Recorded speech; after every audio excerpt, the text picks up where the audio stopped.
বড়দিন উপলক্ষে আরো জানাতে রাজশাহী ও সিলেট থেকে যুক্ত হচ্ছেন সহকর্মীরা। শুরুতেই রাজশাহী থেকে যুক্ত হচ্ছেন সহকর্মী মুস্তাফিজুর রহমান। মুস্তাফিজ, রাজশাহীতে কিভাবে পালন করা হচ্ছে বড়দিন?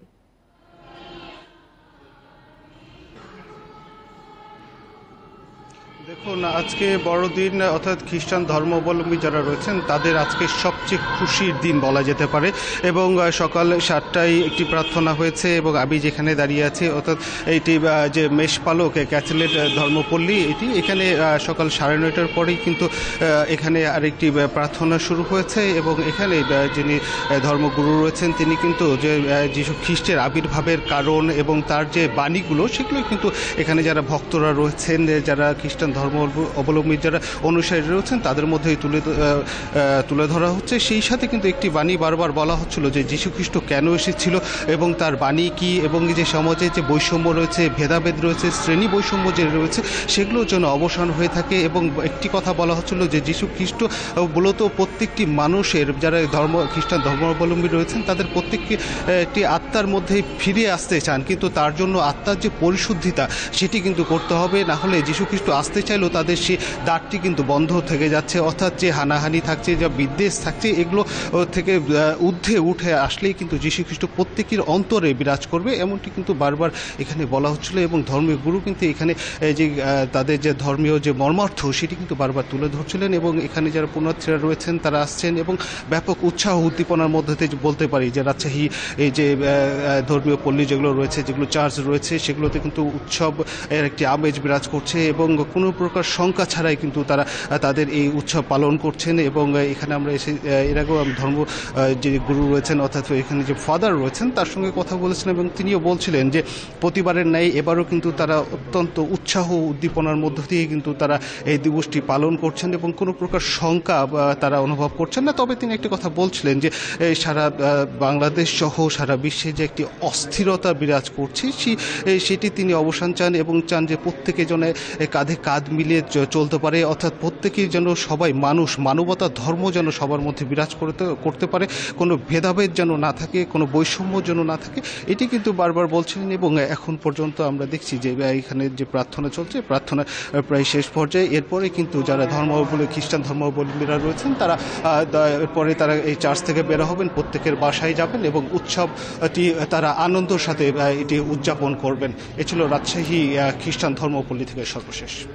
জি, ধন্যবাদ। এবার সিলেটে চলে যাব। সিলেট থেকে যুক্ত হচ্ছেন সহকর্মী রানা মজুমদার। রানা মজুমদার, সিলেটে কেমন দেখছেন বড়দিনের আয়োজন?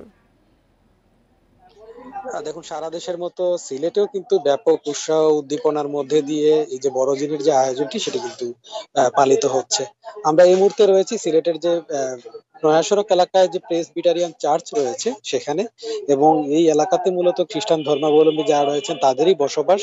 এবং এই চার্চে আমরা সকালে এসেছি এবং সকালে এসে দেখতে পেরেছিলাম যে আসলে লোক সমাগম কম ছিল, তবে এখন আমরা দেখতে পাচ্ছি যে আসলে যতই বেলা গড়াচ্ছে ততই আসলে উপস্থিতি কিন্তু বাড়ছে।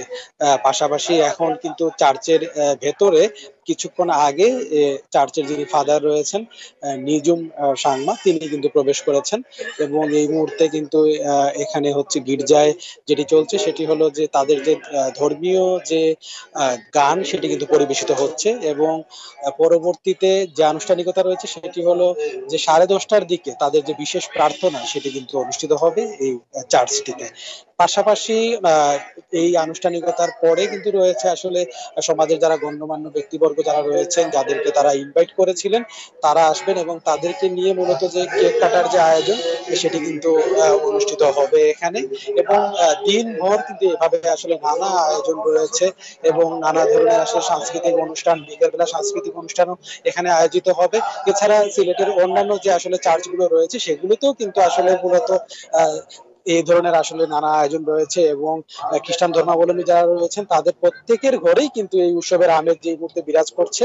এবং আমরা এখানে এসে দেখতে পেরেছি যে বাচ্চারা কিন্তু তাদের মধ্যে আসলে আনন্দ ফুর্তি আরেকটু বেশি, তারা নতুন জামা কাপড় পরে অনেকেই তাদের বন্ধু বান্ধবের সাথে এখানে ঘুরতে এসেছেন এবং এই যে বড়দিনের আয়োজনটি সেটি যাতে নির্বিঘ্নে উদযাপিত হয় সেই কারণে সিলেটের যে পুলিশ প্রশাসন রয়েছে তারা কিন্তু আসলে সব ধরনের নিরাপত্তা ব্যবস্থাই কিন্তু এখানে রেখেছে। এবং সকাল থেকে এখানে আমরা দেখতে পেরেছি যে পুলিশ বাহিনীর যারা সদস্য রয়েছেন তারা এখানে টহল দিচ্ছেন এবং সাদা পোশাকেও কিন্তু পুলিশের সদস্যরা এসব এলাকাতে নজরদারি রেখেছেন। সবকিছু মিলিয়ে আসলে সিলেটে একটি উৎসব মুখর পরিবেশের মধ্যে দিয়ে বড়দিনের যে আয়োজন, বড়দিনের যে অনুষ্ঠান সেগুলো কিন্তু উদযাপিত হচ্ছে। জি, ধন্যবাদ আপনাকে। বড়দিনের আয়োজন নিয়ে রাজশাহী সিলেট থেকে যুক্ত হয়েছিলেন সহকর্মীরা।